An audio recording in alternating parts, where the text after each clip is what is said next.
Hello बच्चों, good evening. कैसे हैं आप सब लोग? उम्मीद करता हूँ आप सब लोग अच्छे होंगे। बढ़ते हैं नेक्स्ट क्लास की तरफ। Rules for debit and credit modern classification at a glance. Actually मैं इन रूल्स को इतना फोकस इसलिए कर रहा हूँ क्योंकि ये आप कॉमर्स स्ट्रीम के बच्चों के पिलर हैं। आप कॉमर्स स्ट्रीम के स्टूडेंट्स हैं तो आपके लिए इन रूल्स को समझना बहुत इम्पॉर्टेंट है, क्योंकि बिना रूल्स के समझे आप अच्छा परफॉर्म कॉमर्स स्ट्रीम में नहीं कर सकते। क्योंकि जो भी चीज़ आप 11th-12th में अकाउंट्स में करोगे उसका बेस जर्नल है। जैसे अगर हम कोई चीज़ अंग्रेजी में सॉल्व करते हैं तो हमारे लिए बहुत ज़रूरी है कि मैं उसके रिगार्डिंग ग्रामर के रूल्स आने चाहिए। ग्रामर के रूल्स का आना बहुत ज़रूरी है। ठीक उसी तरह डेबिट क्रेडिट वर्ड क्या है, एक्चुअली इसकी इम्पोर्टेंस क्या है, ये आपके लिए बहुत इंपॉर्टेंट है।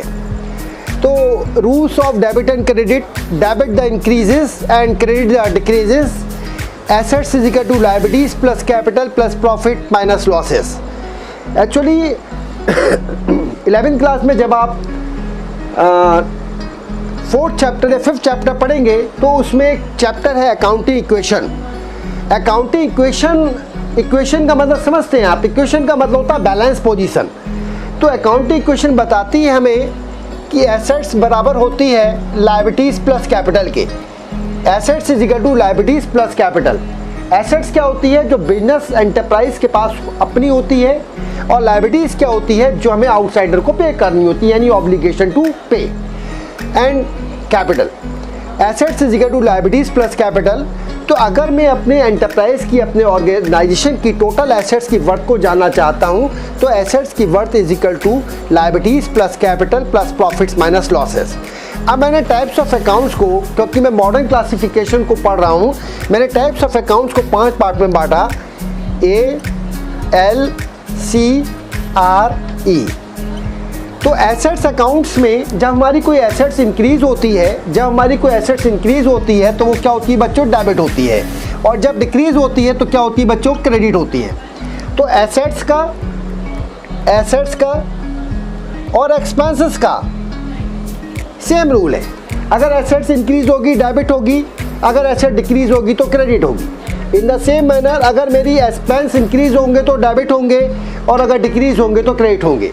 बाकी ये तीनों अकाउंट, लायबिलिटीज, कैपिटल और रेवेन्यू, ये सेम रूल पे काम करती हैं। अगर मेरी लायबिलिटीज डिक्रीज हो रही है तो क्या होगी? डेबिट। क्या होगी? डेबिट। और अगर इंक्रीज हो रही है तो क्या होगी बच्चों? क्रेडिट।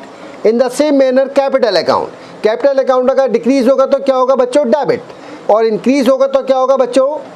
क्रेडिट।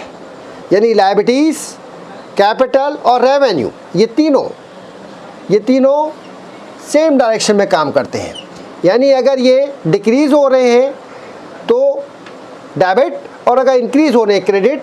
लेकिन एसेट्स और एक्सपेंस सेम पैटर्न में काम करता है। अगर एसेट्स और एक्सपेंस इंक्रीज हो रहे हैं तो डेबिट, और अगर डिक्रीज हो रहे हैं तो क्रेडिट। ओके बच्चों, उम्मीद करता हूँ कि classification of account by the modern approach at a glance आपको अच्छी तरह से समझ में आया होगा।